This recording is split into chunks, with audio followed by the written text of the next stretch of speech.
Ang totoo, wala tayong dinala sa mundong ito, at wala rin tayong madadala pag alis dito. Kaya kung mayroon na tayong pagkain at pananamit, dapat na tayong makontento. Ang mga taong naghahangad yumaman ay nahuhulog sa tukso, sa isang bitag ng mapanira at walang kabuluhang mga hangarin na nagdadala sa kanila sa kapahamakan. Sapagkat ang pag-ibig sa salapi ang siyang ugat ng lahat ng kasamaan.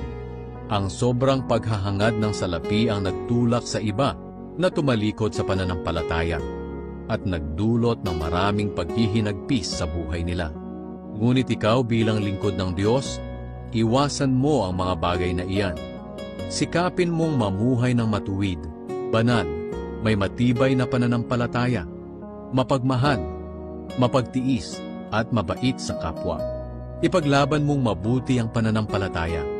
Panghawakan mong mabuti ang buhay na walang hanggan.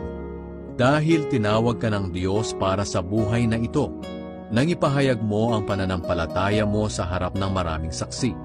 Sa presensya ng Diyos na nagbibigay buhay sa lahat, at sa presensya ni Kristo Jesus na nagpatotoo sa harap ni Poncio Pilato, inuutusan kitang sundin mong mabuti ang mga iniutos sa iyo, para walang masabi laban sa iyo.